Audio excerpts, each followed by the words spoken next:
Estamos de volta com o programa Território Esportivo, hoje aqui na Churrascaria Ipiranga, recebendo o Rivelino Pinho, jogador profissional, jogador do Bento Vôlei, Dante Trevisan, na parte musical, meu amigo Johnny Grace. E nesse terceiro bloco, convidados, eu gosto bastante que a gente volta ao passado, né, sobre a carreira.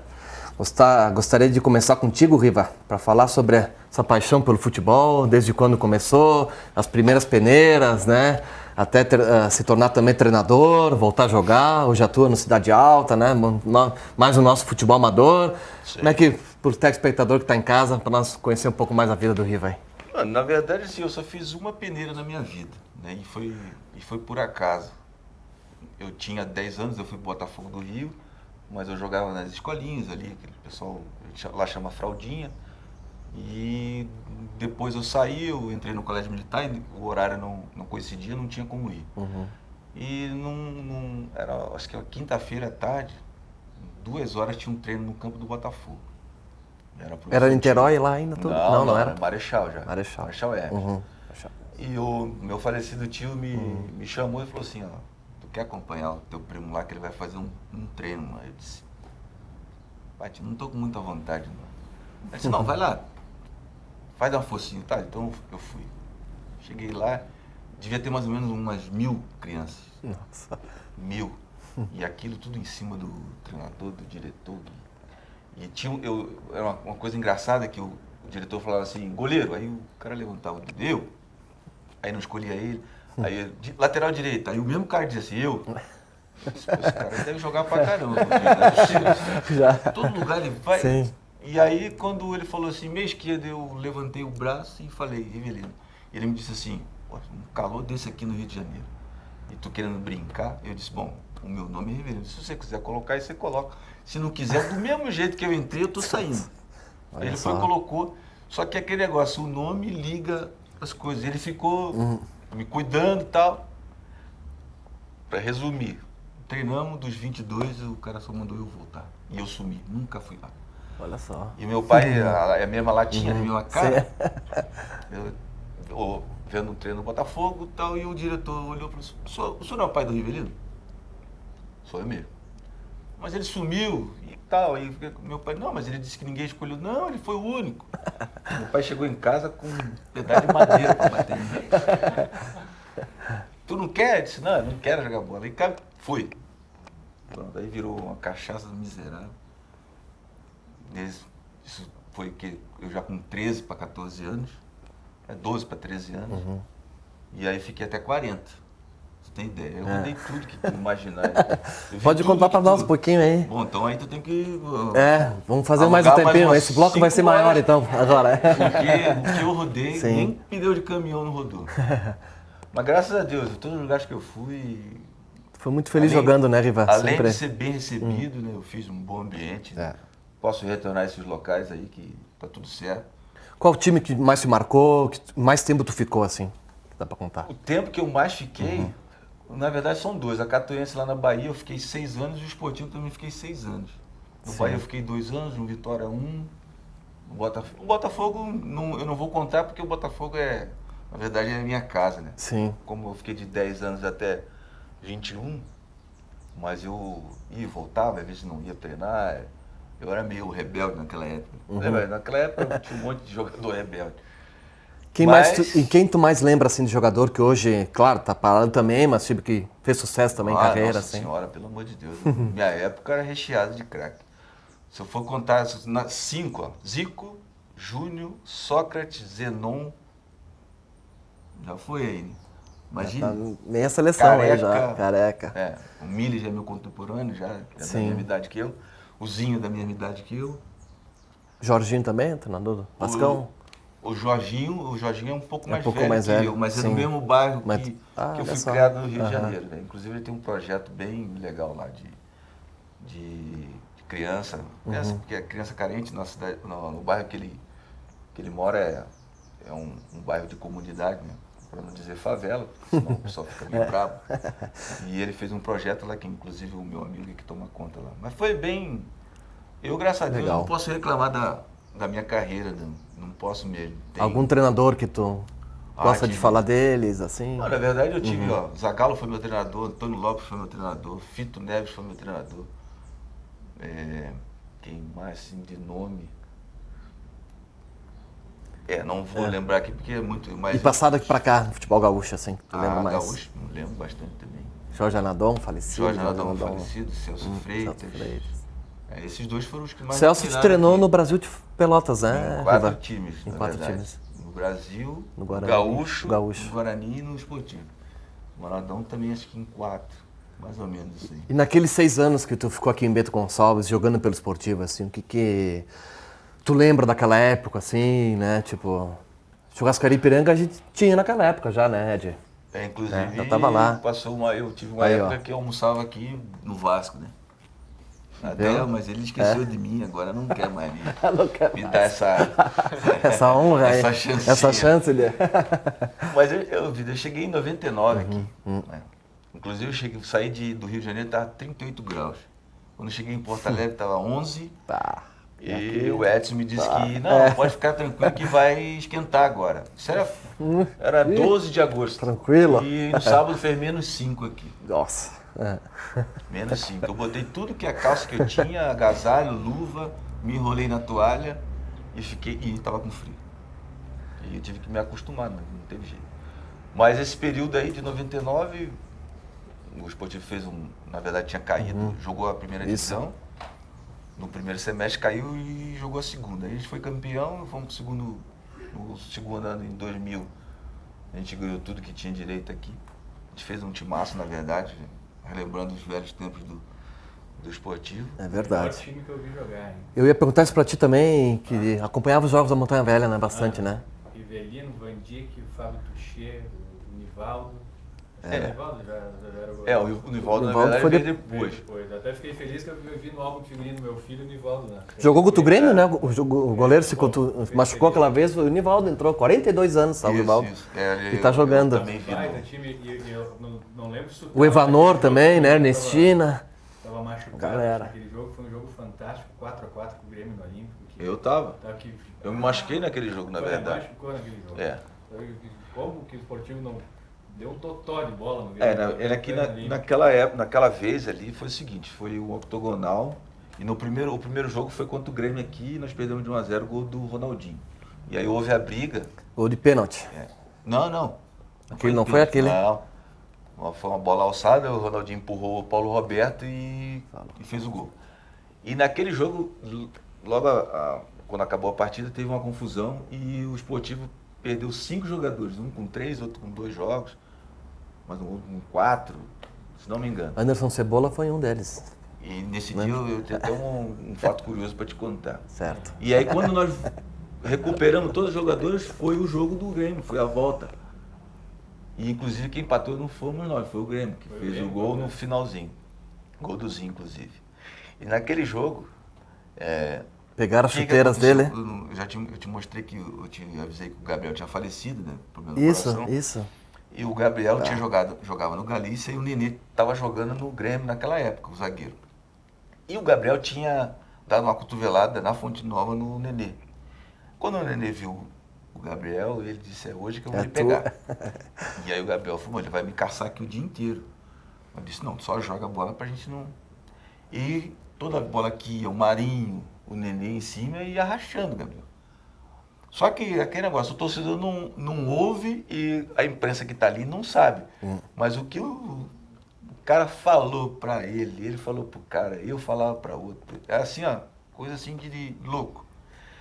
E aí o Cebola, o famoso Cebola, estava discutindo com o Anderson Lima e o Anderson falando um monte de abobrinha e o Cebola respondendo. E o Zinho chegou. Eu conheço o Zinho há muito tempo, porque ele jogava no Flamengo, no Botafogo, e a gente... Foi para 2 seleções cariocas junto e tal. E o Zinho falou assim, ô alemão, dá uma segurada aí, fica quieto aí, cala a boca. E o Cebola perguntou, o que tu quer? Tu jogou aonde? E o Zinho olhou para mim e disse assim, o que eu falo para ele? Eu disse, bom, sei, fala qualquer coisa. Muito bom. O homem tinha acabado de ser campeão mundial. Tinha ganho uns 5 títulos brasileiros. E até hoje... Eu não sei porque que ele falou aquilo pro Zinho. Mas... Modéstia à parte, o porquê da 10 sempre. Não sei. Isso é uma coisa... Deixa nós responder, né? Porque eu te vi jogando e falei, aquela qualidade tem que ser o 10, isso né? Isso é uma coisa cultural. Dante jogou com a 10 também, né? A 10, né? Isso é uma coisa cultural. Sim. Bom, no vôlei, na minha época que eu via vôlei, todo mundo queria ser o número 12. Porque o Bernard era o 12. Certo. Né? Então, toda criança queria vestir a 12. E quando eu era criança, todo mundo queria colocar o número 10, porque todo mundo achava que o número 10 era o melhor. Será que é? Não sei, mas isso é culturalmente no mundo todo, ainda continua essa máxima aí. Mas eu vou te dizer, eu nunca escolhi, não. A única camisa que eu nunca gostei de jogar foi a 9. Certo. Nunca gostei. Inclusive, uma vez me deram, eu disse, não quero. Toma 10. Toma 10. Será que... Legal. Johnny Grace, quero que tu nos conte quando foi deu o estralo assim, vou fazer o cover do Elvis. Como é que foi tudo isso? E se tu quiser contar também a época dos Rebeldes, eu conheço o Jonas desde o tempo dos Rebeldes, um abraço pro Darwin, né? O Darwin me comentou esse dia na rua que tá me assistindo, legal. Quero mandar um grande abraço para ele. Convido já o Rebeldes para nós marcar na agenda. Como é que foi essa trajetória musical até ser o cover do Elvis? Pois é, sabe que Elvis é uma paixão minha desde os 8 anos, né? Eu descobri Elvis no carro do meu pai, por acaso. Eu ia brincar no carro dele e tal, e um dia encontrei uma fita e botei a fita cassete. Tem criança assistindo, adolescente nem vai saber o que era a fita cassete. E ouvir a música do Elvis foi que nem levar um soco no estômago, assim, foi uma coisa muito forte, assim, sabe? Ou aquele beijo da mulher amada, né? Aquela coisa que te marca. E desde ali eu lembro de sempre estar nessa coisa de procurar coisas do Elvis, ir pra loja comprar discos, e pôster do Elvis, enfim, eu sempre fui fã. E a música sempre teve uma coisa muito forte na minha vida, principalmente o rockabilly, porque justamente o Elvis me remeteu aos anos 50, aquela música dos anos 50, Chuck Berry, Jerry Lewis, enfim, vários outros artistas. E aí que eu fui conhecer os Rebeldes. Então comecei a tocar profissionalmente nos Rebeldes com 18 anos. Numa saia preta de cetim. Também. Ou dentro do Thunderbird. Exatamente. Vivi anos maravilhosos nos Rebeldes. Legal. Assim, foram 18 anos de banda. Disco também, CD lançado. Disco, enfim, a primeira banda brasileira convidada pelo Hall da Fama do Rockabilly para se apresentar no Hall da Fama do Rockabilly nos Estados Unidos. Então, primeira e única banda brasileira, não teve outra que teve esse feito. Então, claro, para mim foram anos sensacionais. Mas foi justamente nessa viagem para os Estados Unidos, que foi a primeira vez que eu fui para Graceland, porque o festival era uma cidade próxima a Memphis, onde fica a mansão Graceland, onde eu decidi, eu sempre tinha na mente, vou fazer um show em homenagem ao Elvis, mas eu odiava cover, né? Tinha horror a cover, achava que os covers denegriam a imagem do rei. E aí nessa viagem a Graceland eu descobri que o Gene Doucette, que era o estilista do Elvis, o único estilista do Elvis que ainda estava vivo, ele fazia ainda as roupas do Elvis. E aí conversando com a Márcia, eu disse, vou fazer um show, vou comprar uma roupa, faço um show e vou deixar a roupa numa redoma de vidro, né? Tinha ali, tem uma roupa feita pelo mesmo designer do Elvis. Que legal. E aí o primeiro show foi algo que mudou assim a minha vida e eu disse, eu acho que é isso que eu quero. Mas claro, a música sempre esteve comigo junto com outras profissões, com jornalismo. Era jornalista e músico, não fui só músico ou só jornalista. E é aí que, com essa questão do Elvis, eu consegui justamente viver apenas da música. Então, eu me sinto realizado porque eu faço o que eu gosto. Legal. Eu quero cantar, eu acho que o Riverino, acho que apesar de tu dizer que não gostava, acho que a tua profissão tu deve ter amado também. Mesma coisa do Dante. E eu faço o que eu gosto, eu faço o que eu amo, que é cantar e cantar o meu maior ídolo. Cantar o Elvis, apesar de sempre digo que o Elvis é único, é insubstituível e é impossível de ser imitado na sua plenitude. Ele era um extraterrestre, não tem nada igual. Mas levar a magia do Elvis para as pessoas é algo fantástico. Né? Veja até a tua sobrinha, né? Isso. Meu irmão sempre me perguntou, começou a ouvir Elvis depois que tu veio cantar na escola. Viu como é que é? Pois é, e é sempre assim, eu ouço isso de muitos pais. Eu levei meu filho pro show e agora a gente só está escutando Elvis, Então quer dizer que é algo de Elvis nunca vai morrer.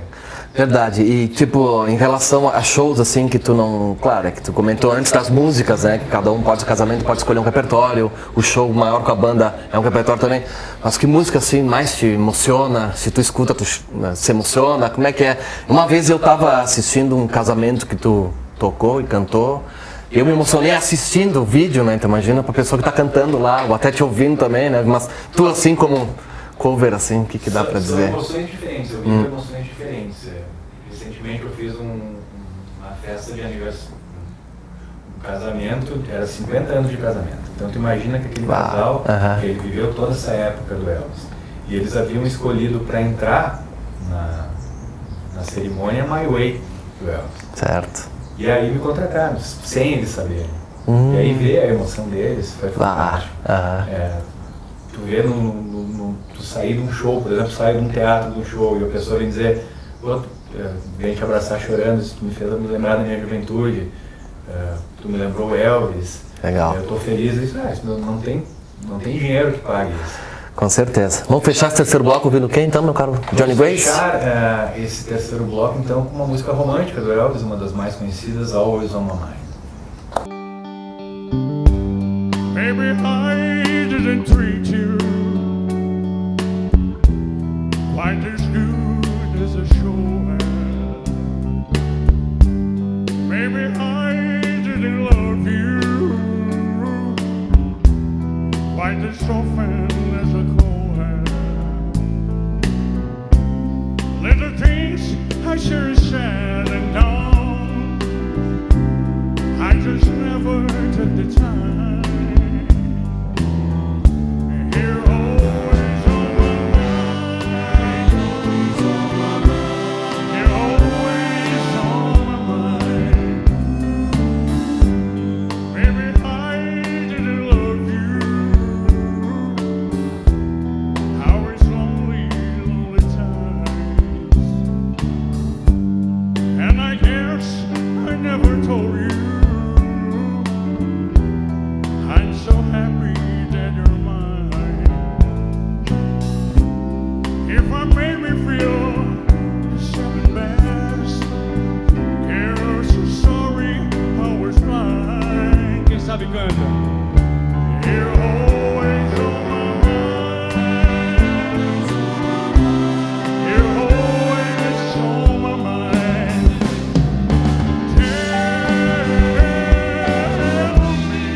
You're always on